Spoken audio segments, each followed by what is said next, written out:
Good afternoon, everyone. This is Jeremy Dawson with NAST, and I want to welcome everyone to today's webinar, Business Continuity in the Time of COVID-19. I hope this webinar finds you all safe and sane, and I want to thank you all out there for tuning in this afternoon. Please note that this webinar is being recorded and will be posted to the webinar archive on the NAST website for your future reference. Before we begin, we want to best tailor the material for the audience on the line, so we have a couple polling questions to start us off. So we are going to start with question one. What is your biggest business continuity challenge during the COVID pandemic? So I will give about 15 seconds for people to answer that.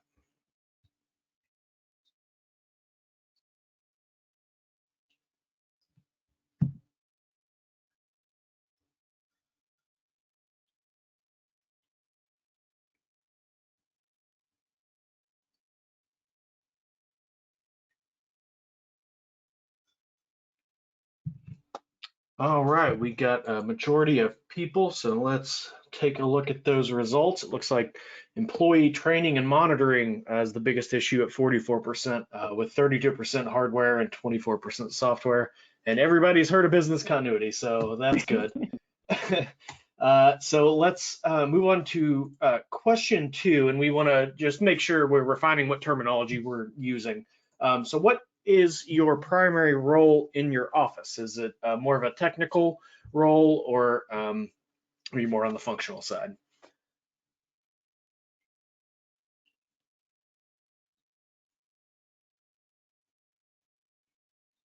All right, and we are over 60%, and so we'll take a quick look, and it looks like most of the people on the line are functional. So we'll try to keep the jargon to a minimum today. So thank you all for participating with us in that. I might have a few more items to cover before we begin. So in the handout section, you can download the expanded version of the slide deck used today, which actually has some additional slides and resources at the end.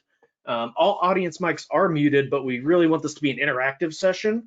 And so we want you to be able to type your questions and your comments into the box in the questions section at any time during that presentation. And we'll have plenty of time at the end to get through those. So let's run a quick test, make sure everybody is awake and knows how to interact with us out there. So in the questions box, let us know on a scale of 1 to 10, how energized are you feeling right now?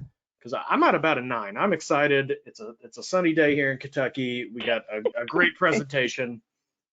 And oh man, the first one in is at an 11. We got an 8 after lunch. Yeah, that's always tricky, but it looks like people's spirits are pretty high out there. So that's excellent. Please use that questions box throughout the presentation to interact with us.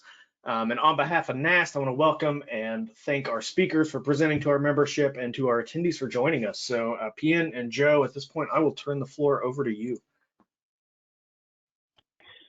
Awesome. Thank you guys very much for the introduction. My name is Joe Daniels. I'm our Chief Information Officer for the State of Illinois Treasurer's Office. And following me will be PN, and we're going to kind of keep this fluid and go back and forth, and really look forward to kind of sharing some things that we've gone through, how we've been successful, challenges that we've faced.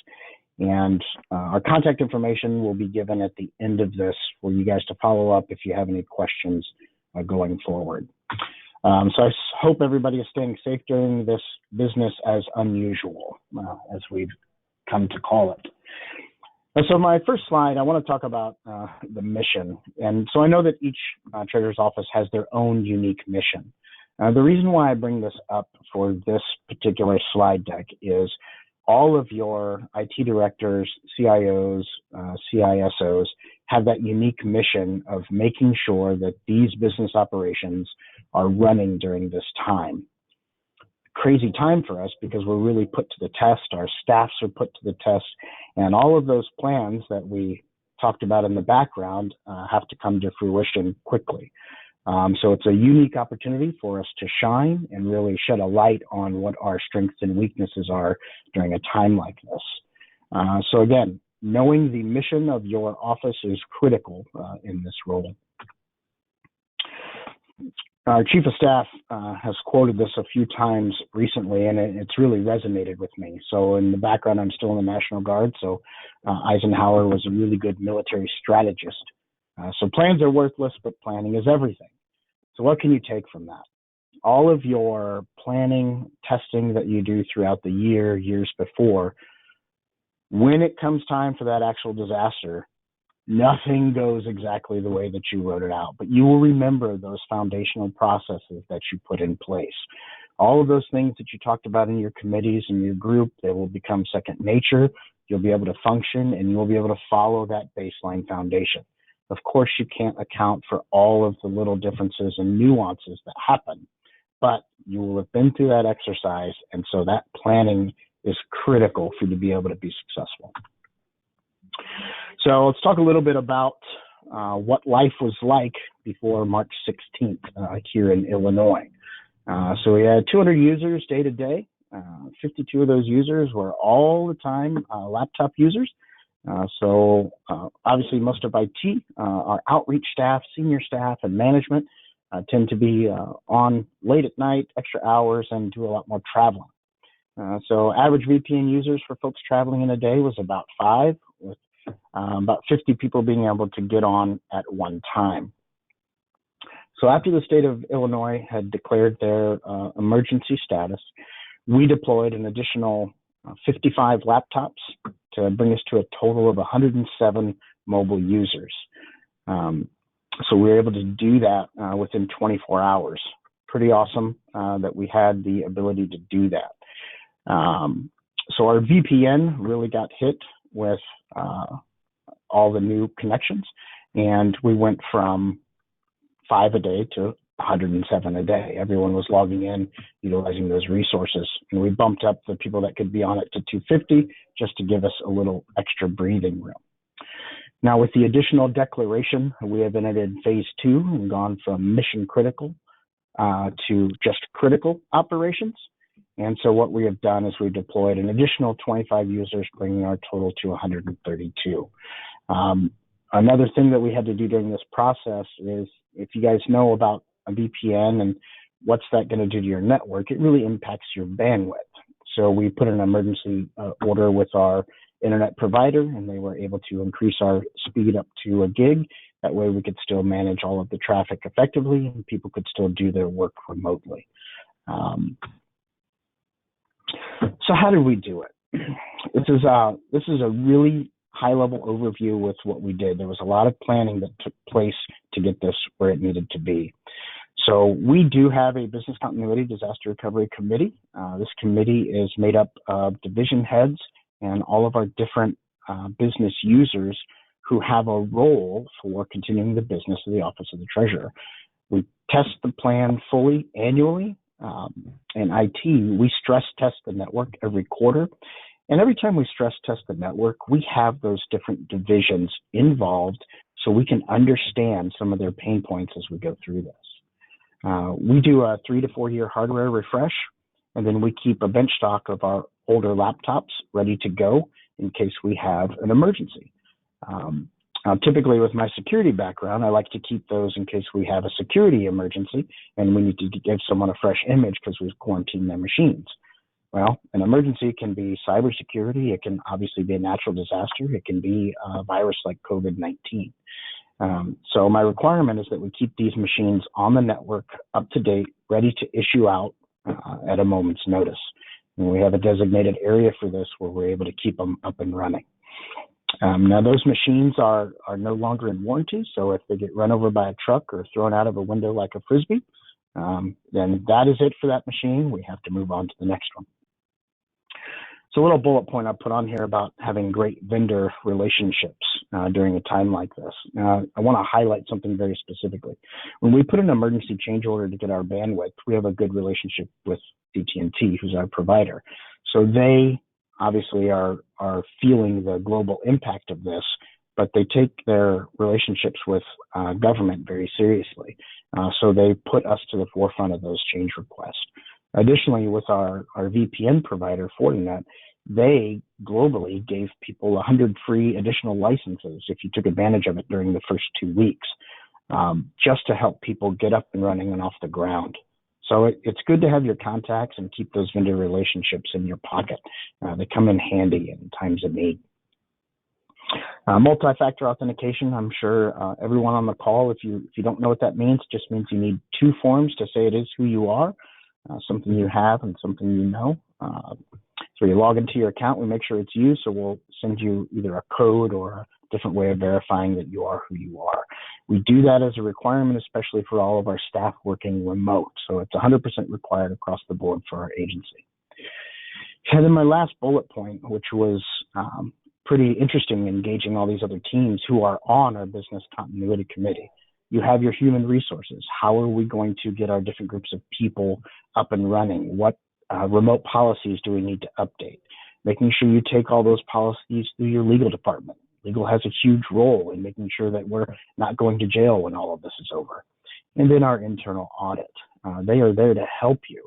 And so they are helping guide and shape some of those decisions as we have to readjust the way that we do business on a day-to-day. So that's how we did it. And with that, I'm going to turn this over to PN and let him walk you through his operations in Pennsylvania. Thank you, Joe. Thank you, Jeremy and Carrie, and all those listeners. There are 77 of them. I hope you're all staying safe and staying healthy. Pennsylvania, this first slide shows what we are. I'm sure that you are familiar with most of those tasks. Every Treasury pays payments, and they have investment arm. They have some of them has got a PA 529, and some of them have got unclaimed property. I'm not going to go into the details, but if you look at it, the two functions which is critical during a crisis are the payments. We wanted to make sure that all the vulnerable citizens who needs timely payments to sustain their life, they need to get it. And to ensure that that's possible, the investment arm should also be available to move the cash. Well, those are the two critical functions for any of the treasuries, and it's critical for Treasury too. And 529 is also extremely important, especially with so much of college disturbance during this crisis. It creates a lot of anxiety among students. I have one, therefore I can understand. For that's important to us too. Given that, next slide, please. Okay. Given that, this is what we would have done it if there is a crisis or not crisis. PA Treasury was able to continue its operation without a blip. In this case, this is exactly what you see: the number of ACH, number of checks, number of wires. All these things would have been exactly same if there is a crisis or not a crisis. Therefore, Treasury could able to ramp up and do things without any break in service to Commonwealth citizens. Therefore, it's business as usual. This is what I go back, like wise people think alike. Joe and I seems to be thinking exactly the same, or we have a similar two slides. Before March 16, 2020, we had around 134 laptop users. Majority of our critical business processes have been enabled with laptops. And usually, since unless there is a snow day, we used to have 10 VPN users. Concurrent, probably 4 or 5 people will log in at any given point of time. But whereas on the phase 1 on March 16th, we need to move majority of our workforce to remote with a short notice. Therefore, we added another 86 laptops to those people. For the total was 220 by the March 16th week. And the number of VPN users have increased to 200 unique users a day.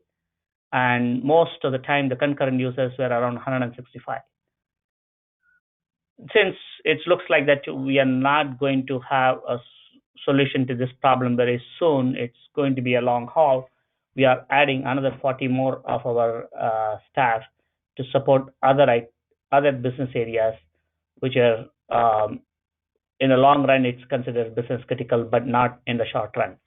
Or we are adding more and more people so that we can serve the Commonwealth citizens every possible way so that Treasury can meet its obligations. One of the unique things we did is that most of our PA 529 and unemployment call centers are critical during this crisis. Therefore, we enable the call center to work, which normally we don't use to do it. Call center employees are always on premise. For during this remote working situation, we enable the call centers to work through the VPN, which I believe that it is a critical success factor for us, which the IT team could able to manage to solve it in a timely manner. The good thing is about it, we spent less than $5,000 to ramp up this whole thing, which we are very proud of it. And our treasurer is very particular about making sure that taxpayers' money is invested wisely. It's not spent wisely, it's invested wisely. So given that this looks like a very small investment for a very large leverage. How did we do it? As I said, wise people think alike, or fools never differ. It's probably Joe and us. I thought the same. Here, actually, we started our COOP COOP plan revamping in 2011. We started our modernization efforts. Since then, we continued to build on. Fortunately, we never had a situation like this. Therefore, this is the very first time such a large volume of people need to work remotely. After, like Joe and Illinois, we also, after every hardware refresh, we keep our mobile devices updated and current, so that in case of a crisis, for example, like Joe said, that if there is a huge ransomware attack or like this situation, people lose laptop, then we could able to rely on the older laptops till the situation normalize. And we also, once we knew that this is going to be a problem, the treasurer and chief of staff started working very early in the game. For we had the initial meetings for the COOP task force from the late February onwards, so that we started imaging the old laptops from March 2nd week itself. Or we need to image 80 to 100 of them. Or we started very early. That gave us a head advantage, so that we can ramp up very quickly within a day. And with the same week, we also tested the VPN, because we never had an opportunity to have so many people working remotely. Or we would like to test that with multiple bureaus and ensure that we can tune and refine the VPN parameters to handle a large volume of workload. And we also, Treasury, when we had a recent PC refresh, we enabled everyone with biometrics. For almost everyone uses either the fingerprint or facial recognition, or some of those who are not comfortable with biometric, they use pins. We use a chip in a computer which stores this pin so that it is a lot more secured. The challenge in this kind of sophisticated environment is that people don't remember their long passwords. With our VPN and multi-factor authentication, people need to log in with their log passwords. Therefore, we took initiative on the March 2nd week, alerting people to go back and test their long passwords. And if just in case they don't remember anymore, then we should be able to reset them before they go work remotely. And also the Wi-Fi connectivity. Not everybody is comfortable in connecting their laptops to Wi-Fi. Therefore, we send instructions out on the March 2nd week, ask people to take their laptops to home, make sure they can connect it so that they can test the VPN and they can access all the resources what they need to access as if they were sitting in the office workspace. And also we tested this Jabber call center, because call center, as you all know, that one number can receive multiple calls. It gets triaged. Before we want to test the right groups get right calls, before we ensure that that's been tested too. As Illinois and Joe did that, we also engage HR, legal, all those people to ensure that this is a crisis. We don't want it to have a lot of red tapes. For we simplified some other processes to ensure that everybody has got a new teleworking policy. Then every one of them signs that, and we are a shop where we believe in giving one person one PC or laptop. But since now we are going to have two devices, some of those people who have a desktop at office and we need to issue them a laptop, we simplified the procedures how to we distribute the hardware and make sure that it is accountable and properly inventoried. This is how we did it. And Joe and I plan to have the rest of the presentations by talking to each other about the questions we come across. And once we go through those questions, Kari will ask, we are all excited to see what kind of questions you have, and so that we can also learn from your experience and your issues, so that we can all together become more matured out of this opportunity. Joe, you have any questions? Awesome. Thank you, PN. I'll tell you what, I'm really fascinated by how you were able to do your call center. So I am going to reach out to you after all of this, and you and I can kind of brainstorm about that.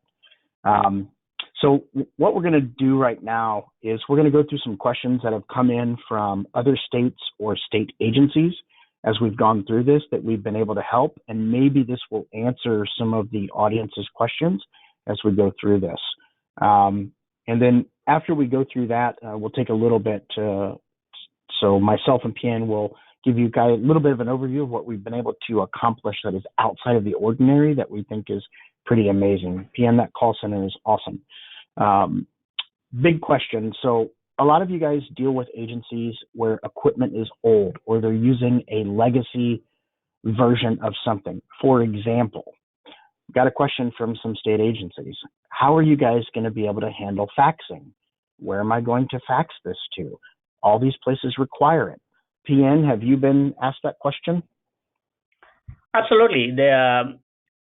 We had a different problem. We had the issues that we receive faxes on certain areas like the PA 529 or the front office, or sometimes cash management where they receive some bank transactions or something like that. For what we had, we have our printers is all multifunction printers. What we did is that we enabled that multifunction printers, when they receive faxes, they actually translate that into a mail and send the PDF form and send it to a resource account for that particular bureau. So for example, cash management fax numbers will go to cash management resource folder. Yeah, I see that I missed one slide. We'll come back to that later. The same thing with the TAP. TAP is also another area where we have the faxes. Sometimes we receive faxes which need to go to that tuition accounting program people, or we send it to different resource folders. It's a little bit of manual work. Therefore, the people will be sitting there and looking at that resource folders. We given access to more than one person, or they look at the resource folders, all the faxes received by in that resource folder, they categorize them, and if anything need to be taken action, they forward those mails to the different people and keep those records as an attachment to whatever the system they use before they can attach those documents to that. That's how we solve the problem. I've not yet received this problem of sending faxes. Mostly people, when they do it, they save it as they need to send something out, they save it as a PDF file and send us an email. Therefore, our problem was receiving faxes than sending communications outside. maybe I've not heard. Probably as we are going through this process further, maybe there's a question will rise, then I need to figure it out. Awesome. I believe that I believe most of the, if it, just in case you don't have it, you can solve this problem by bringing in a multifunction printer which can convert these faxes. If you already, most of your modern printers have got that facility, but if you don't have one, you can buy one or two so that you can install in your network so that it can convert those faxes into emails and send it to different email resource folders, which can be shared among the bureaus. Awesome, PN. So I'll tell you a little bit different way that we were able to handle it. Our locations are shut down except for our disaster recovery spot. So we didn't have the advantage of having those multifunction printers truly accessible, and we needed to send faxes to some of our banks and our comptroller for our accounting and banking divisions.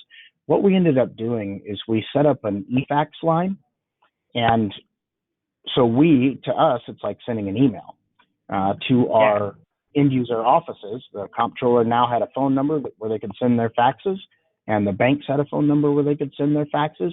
They come into our email box. It's a centrally located spot, and just for the future, thinking future planning, it's about 1/100th of the cost of a POTS line anymore. Super inexpensive. So I know after all of the crisis is over, we internally are going to look at switching over to using electronic fax. It's definitely a cost savings and a way to automate that process for an agency. That's excellent, yeah. And I come across some questions which I've not personally come across, but I assume that you might have. What do you do when an agency requires a wet signature and you can only provide a digital one? Do you come across that problem? Oh my goodness, PN. That question is like the bane of our existence. We have a very antiquated process that we still have the requirement of wet signatures on certain documents. And fortunately, our treasurer and our chief of staff have talked with the other agencies and said, listen, this is a disaster. And so there's a temporary stay where they are allowing an electronic or a digital signature during this process. But what I'm hoping at the end of this is that we can bring to light to these other agencies that it is 2020 and digital signatures offer non-repudiation in court. So we are hoping that as we show that this is a viable solution, we can speed up these processes for all state agencies. Because if everyone's working from home, it's kind of difficult to get a real wet signature and get it back in. Not everybody has the same technology at their house. So that's how we're doing that right now. We're fortunate that we have our senior leadership fighting this fight for us. Do you have the state of Illinois has got a digital signature legislation or something like that? So we internally are a little bit different. We use Adobe eSign and we do it, but our comptroller still requires a wet signature for certain types of documents. So that is our biggest hiccup. Got it. That's interesting. Awesome. Yeah, I appreciate the question.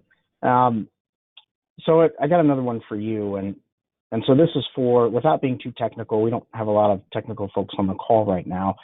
Because you know how I feel about security, PN. How are you making sure, what is a good plan we can give to folks, making sure that all those remote laptops that we've deployed are staying secure? What we did is that we anticipated. We have certain challenges we anticipated, certain things we not. But this one was an anticipated challenge. Therefore, that's one of the reasons we wanted to, before this crisis, we wanted to issue one person, one laptop or one desktop, so that we wanted to have the attack surface very small, and we can control and keep all the systems patched appropriately. But in this case, now that we have two systems for some of the users, they have a desktop, they have a laptop because of this crisis. we increased our overall attack surface by 1/3. Oh, you are very correct. We wanted to make sure that all these missions are patched appropriately. What we requested all our users, we kept that VPN sign-in for 8-hour window.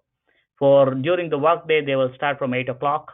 They will have that the session for till 4 o'clock or 4:30 till their work hour is completed.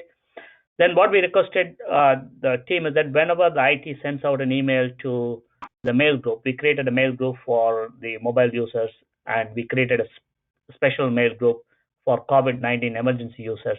These two groups will receive an email from IT saying that today is the patch day, today and tomorrow. Therefore, keep your machine connected to VPN in the night so that the patches can be pushed to their laptops. We wanted to push those patches in the night because if we try to do it in the daytime, it will compete for the bandwidth with the production work. For we requested them to keep it on so that they can leave it on and they go to bed. The next day morning, the patches will be applied. All the desktops in the office space is all automatically updated through Windows patch servers. We have it. Or without technical, probably this is the simplest explanation I can give. I assume you do the same. Fantastic. Yeah, we're doing the same thing, PN. I mean, we use the newest version of it, SCCM, for our internal on-premise, and we do it in a combination with Intune up in Azure's cloud. So we did the combination. So we have our group policies internally that say, hey, we're not patching during the afternoon, just like you do, so it doesn't impact business operations. And then Intune can reach those computers even when they're not on our network. That way we make sure if we need to push a recent patch that we haven't loaded up, we can still get all those machines taken care of. So it's been a great combination, very, very similar to the way you guys are doing it right now. So that's awesome. Excellent. I have one more question for you. I saw in your slide, you said a great vendor relationship, and you also had an example. Is it useful for every vendor? That probably it's very difficult to keep all vendors happy all the time, and for the vendors also it is very difficult for them to keep all of us happy too. For given that, how did you inculcate a good relationship with vendor so that they can help you in crisis time? So this is an interesting question, and it's a challenge for government agencies to navigate. So what I do is I take my experience in the private sector working with these vendors, and I apply that same principle to government. We work for our constituents and the taxpayers, and we have to be responsible with how we spend that money. Those vendors work for us as government agencies. The vendors that work for you and bend over backwards to take care of you, those are the vendors that I do business with. If we are not a priority for them, then, in IT, technology changes so fast, there's always another vendor out there that's willing to work hard for you. I can tell you during this crisis, we do have some that stand out. Our security stack is very specific. And we chose our vendor. We use Fortinet for a lot of our security stack, along with some others. We chose them just because of their relationship with the financial industry. And I will tell you, from day one when this started, they were calling us. How can we help? What can we do? Do you need anything? Can we get in place for you? We're not worried about these things. We need to make sure that you can meet the Treasury's mission. When vendors call you and they say that is a huge thing for your operations. Yes, there are some legal things we need to make sure that we are following appropriate policy and making sure that we're not getting in trouble. But when we have those interactions and they are reaching out to us, making sure that we're good, that's what's really important to us as an agency. Technology changes so fast. The vendor that is great today might be different a year from now. And so we just make sure that we keep a good relationship with the vendors who want to work for us. Yeah, it makes sense because it's a diplomacy at the highest order. Absolutely, it's critical. So, Bien, let me ask you something. We're talking about this disaster recovery, and obviously we are in the middle of a crisis that is unknown to many, especially in this day and age with technology being so heavily involved. What do you do? What have you thought about? Because this is something that can keep me up at night. What about when your disaster recovery plan has a disaster? How deep does your disaster recovery plan go? Can you give me an example? Because that's an interesting question. But can you tell me Yeah, go ahead. Let's say your VPN's down. For whatever reason, you pushed an update to it, and now nobody can access internal resources. Good question. Therefore, what we do is that generally there is always so far the disaster, except before March 16, before this crisis, almost all over the world, people plan for a disaster in a very different way. As you know very well, that we all plan for a disaster for a particular office to fail, particular server to fail, particular location is disconnected, or particular set of people not available. It's always like that. Even in case of a large natural disaster, you always think about the disasters will be attributed to only that particular place, but not beyond that. Or you always build your redundancy in a place beyond the reach of any one particular disaster. But unfortunately, in COVID-19, I believe that this is an eye-opener for everybody who plans for disasters in future, is that the entire state, entire nation, entire world, when it comes to standstill, this is a disaster exactly. All your disaster plans are a disaster. Therefore, it's an excellent irony in this case is that all our disaster plans were not prepared to meet a disaster where the entire world comes to standstill. So, given that you need excellent planning, you need a lot of plan and a lot of pre-work, then I personally believe you need to have a little bit of luck too. The plans can go only that far. Therefore, after all the planning and all the testing, I kneel down and start praying. That's my backup plan to disaster recovery failure. But having said that, it's true. It's true. Most of the time when your example is VPN fails, VPN is a single point of failure because you can always have the redundant. In our case, VPN has got redundant servers, therefore it can come through two different servers, and we use a round robin. In that case, the first user goes to the first one, second user goes to the second one, the third goes to the first one. For if one fails, the second fails, and those are the redundancy you can build in. But still, you have a challenge in case the line which carries the traffic from outside world internet to the your servers, if that fails, you have a redundant line. But if it's a major failure in the one of those ISPs or one of those vendors like Verizon or Comcast or something like that, then you have a significant problem. In this particular case, everybody, I'm very fortunate to know that I'm sure that all of you who listen to this, as well as you, Joe, I believe that you all seen this in this particular crisis. It brought the humanity together. So irrespective of what our differences were, everybody understands that this is a problem which is beyond one person's or one team's or one bureau or organization or a country's ability to manage this crisis without a total cooperation from every one of us. For I find that a lot of people are very patient and very supportive of information technology folks, and there's a newfound appreciation for technology folks. So people realize that hey, we never knew about anything about technology, but now we are able to do it. Or I was telling an example to my team members. The IT was like heart and brain.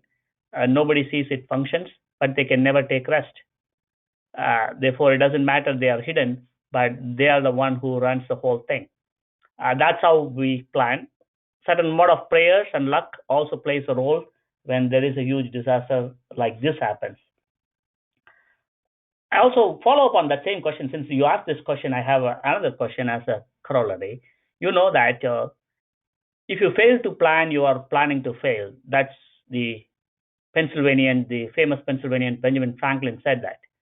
Therefore, when it comes to planning, how much is too much of planning? Have you ever thought about it? So minimally, and I'll tell you why. So in the, I could say this for anybody who's been in the military, you know that we tend to overplan everything. When your plans become so redundant that folks are complacent in your planning, space out your planning.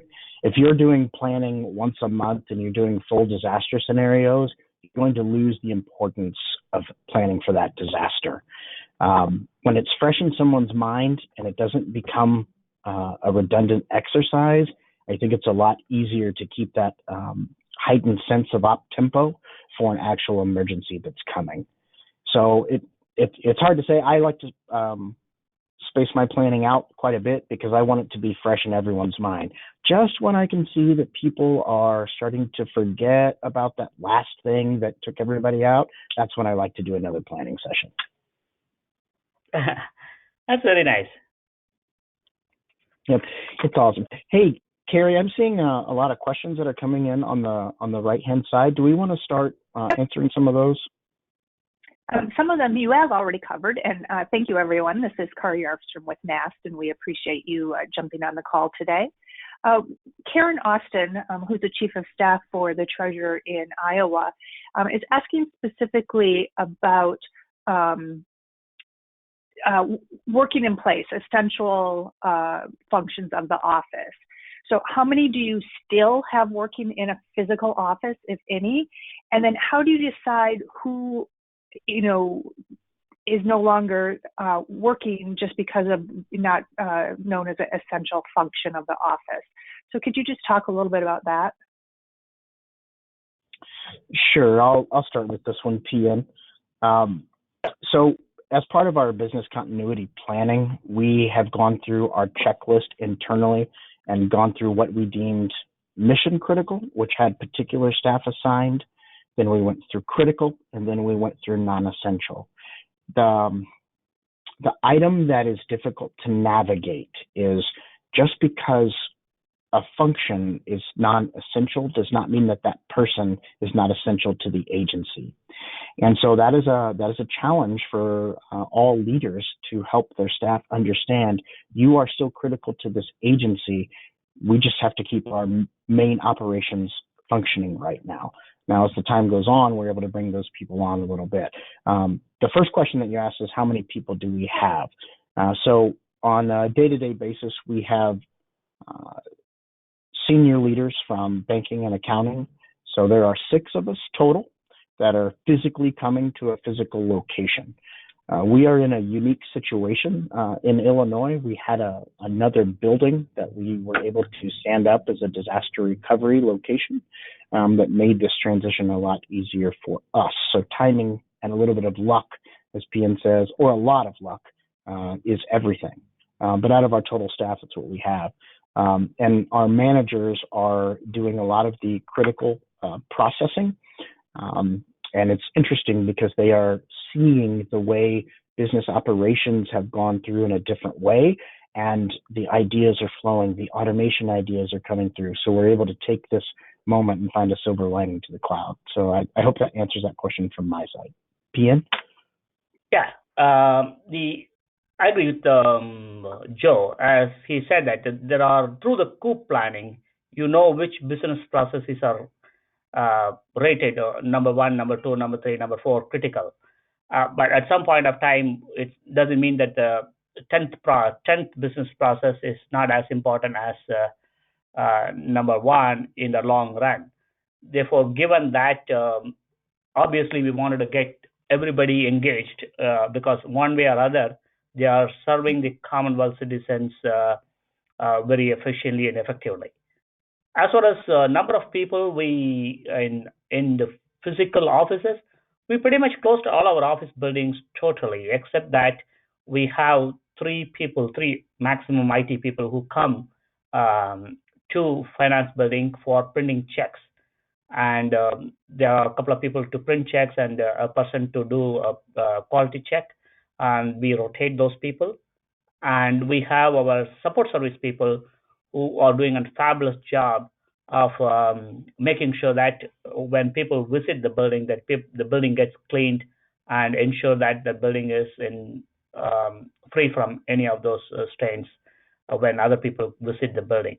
For our chief of staff has established a very strict rule to ensure that nobody comes to the building without the HR, IT, and support service know about it. Therefore, we keep control so that we don't want to have the entire building quarantined. Because there's a classic example. When the building gets quarantined, we cannot print checks. If a particular area gets quarantined, then we cannot access the area. Then that creates problem too. To avoid those things, we ensure that we don't have many people in the building. We wanted to keep very limited people. We have less than 10 to 12 people at any given time in the building out of the entire Treasury in all the 4 offices we have across Commonwealth.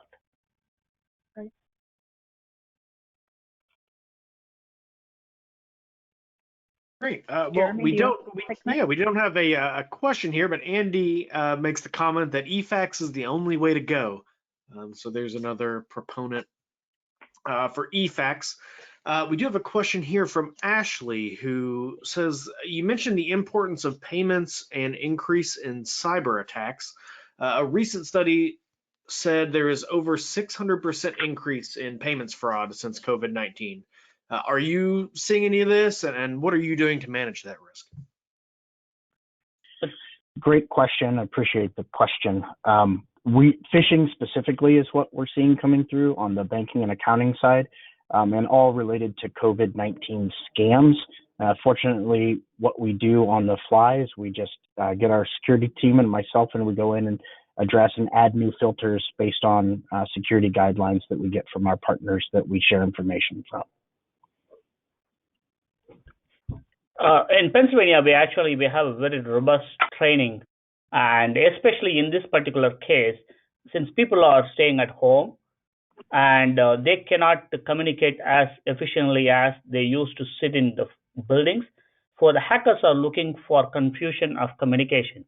For they try to create a lot of phishing emails and a lot of whaling happening. Is in that case, people are trying to get the information before people can access other people and get the confirmation.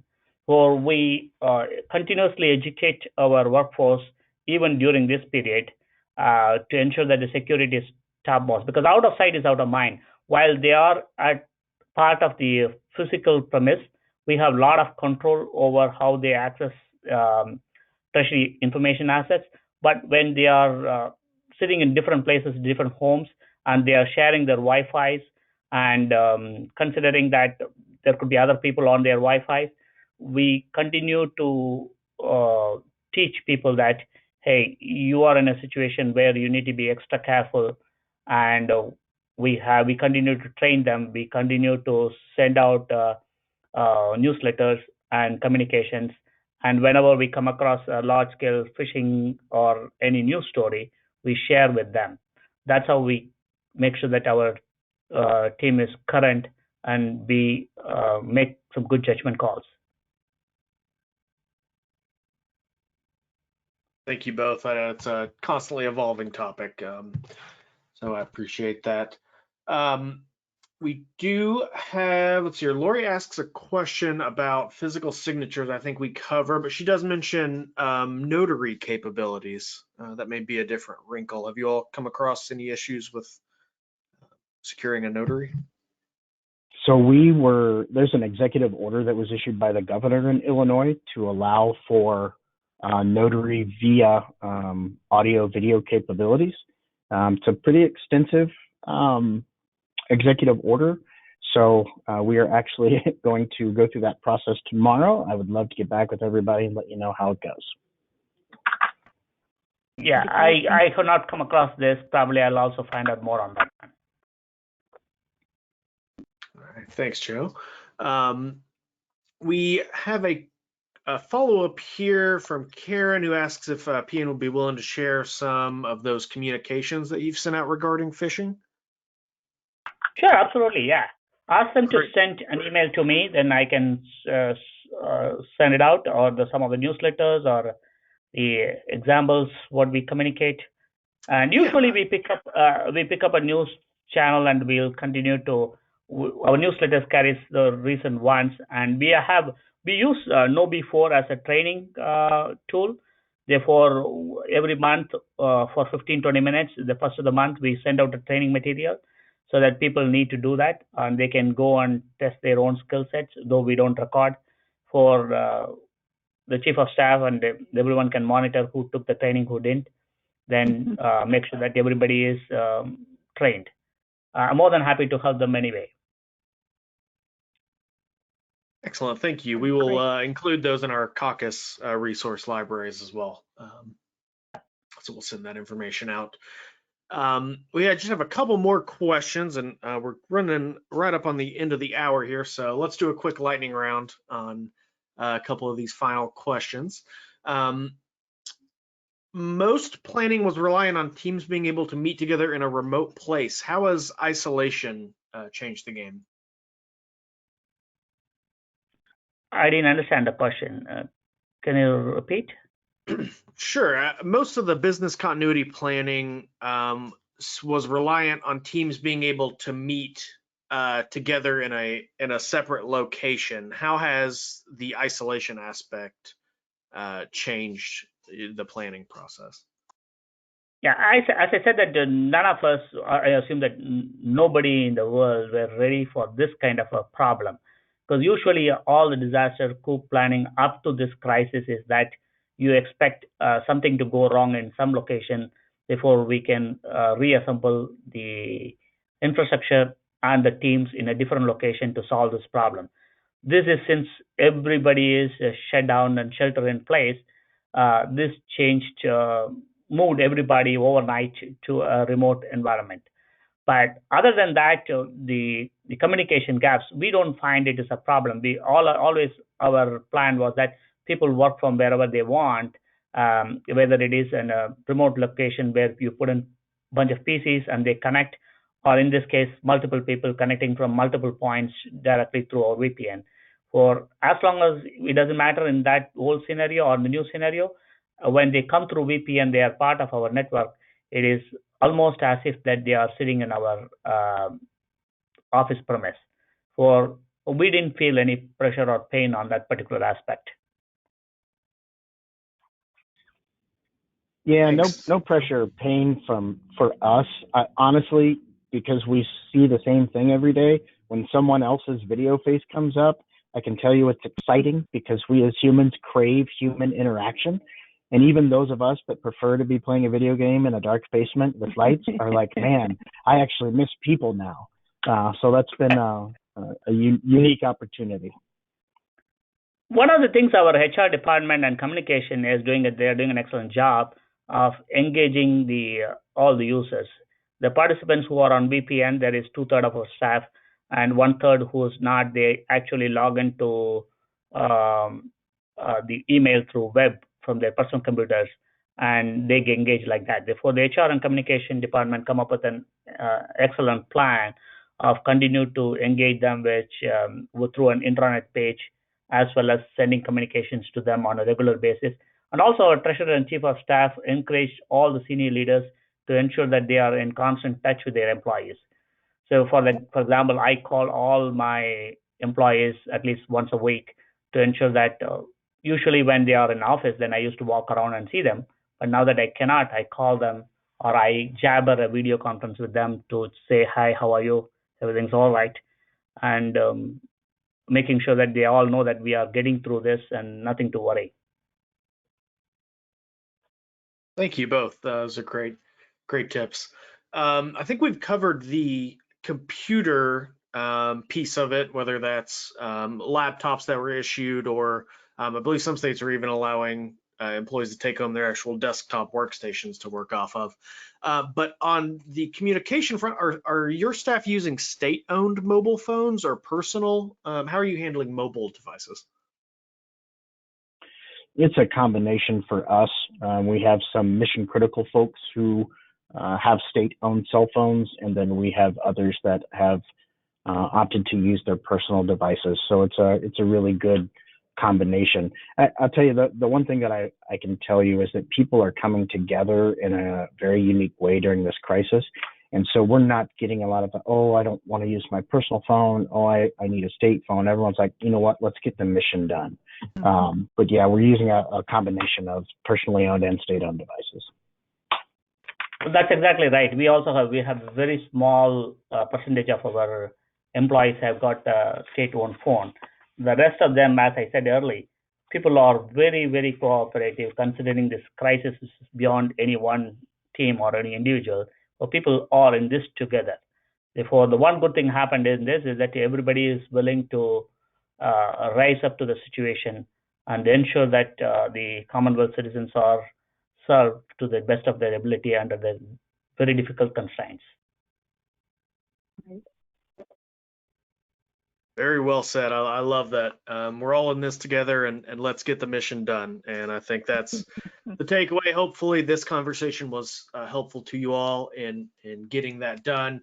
We have contact information for Joe and PN available here, as well as some other resources on nas.org/COVID. We've tried to gather a bunch of resources to help state governments and agencies as they deal with this crisis.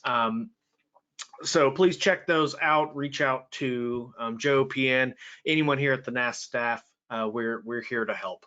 So yeah, just wanted to say thank you all again for tuning in this afternoon, and to Joe and PN for taking the time to prepare and speak to us.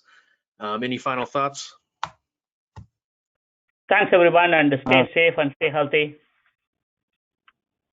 Absolutely, guys. Thanks for having us on, and remember, senior leaders and engage your IT. They really appreciate the support that you're giving them right now. Absolutely. Well, on behalf of NAS, thank you everyone for joining this afternoon. There will be a recording that will be sent out to the people who registered, and it will be posted on our website, and we'll push it out through the newsletter and the caucuses. So everyone, go wash your hands, have a wonderful rest of your afternoon, and we will talk to you soon. Thanks, Jeremy. Thanks all. Bye.